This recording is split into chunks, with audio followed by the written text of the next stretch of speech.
கர்த்தருடைய பரிசுத்த நாமத்துக்கு ஸ்தோத்திரம். இன்று நமக்கு அருளப்பட்ட தேவ வார்த்தை ஏசாயா 30:18. ஆனாலும் உங்களுக்கு இரங்கும்படி கர்த்தர் காத்திருப்பார். உங்கள் மேல் மனதுருகும்படி எழுந்திருப்பார். கர்த்தர் நீதி செய்கிற தேவன். அவருக்கு காத்திருக்கிற அனைவரும் பாக்கியவான்கள்.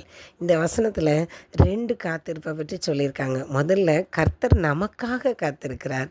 2வது கர்த்தருக்காக நாம் காத்திருக்கணும்.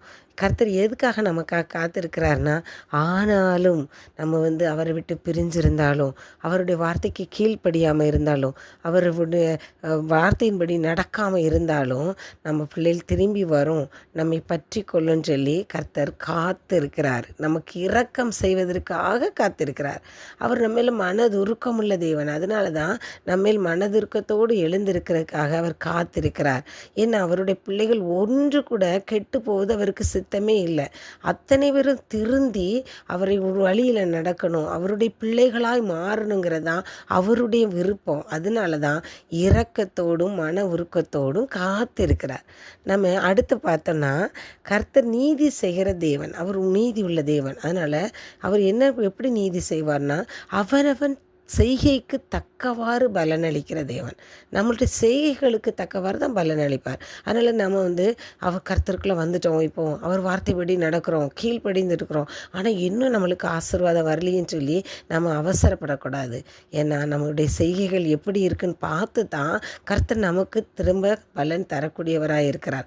அதனால் அவருக்கு நாம் இப்போ காத்திருக்கணும். அவர் தரக்கூடிய பலனுக்காக நம்ம காத்திருக்கணும். அவர் முதல்ல நம்ம வரணும்னு காத்திருந்தார்.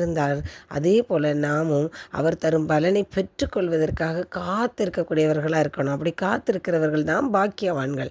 நம்ம நிலைத்து இருக்கணும், நம்ம அவரை பற்றி படர்ந்து இருக்கணும், நம்முடைய செயல்கள் அவருக்கு பிரியமானதாய் மாறணும். அப்போ தான் கர்த்தர் நமக்கு கிருபையாய் இரக்கத்தோடு ஆசீர்வதிக்கிறவராய் இருக்கிறார். புலம்பல் 3:25 சொல்லியிருக்காங்க, தமக்கு காத்திருக்கிறவர்களுக்கும் தம்மை தேடுகிற ஆத்மாவுக்கும் கர்த்தர் நல்லவர்னு சொல்லி.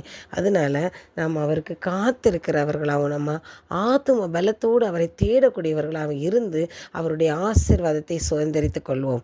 ஸ்தோத்திரராஜா, நன்றியோடு துதிக்கிற உம்முடைய வார்த்தைகளுக்கு நன்றி அப்பா தகப்பனே. உம்முடைய வார்த்தைகளை நாங்கள் பற்றி கொண்டவர்களாய், உமக்கு கீழ்ப்படுகிறவர்களாய், உம்முடைய ஆசீர்வாதத்தை பெற்றுக்கொள்ள காத்திருக்கிற பாக்கியவான்களாய் நாங்கள் இருக்க நீங்கள் எங்களுக்கு உதவி செய்யுங்க. இயேசு கிறிஸ்து மூலம் வேண்டிக் கொள்கிறேன் பிதாவே, ஆமீன்.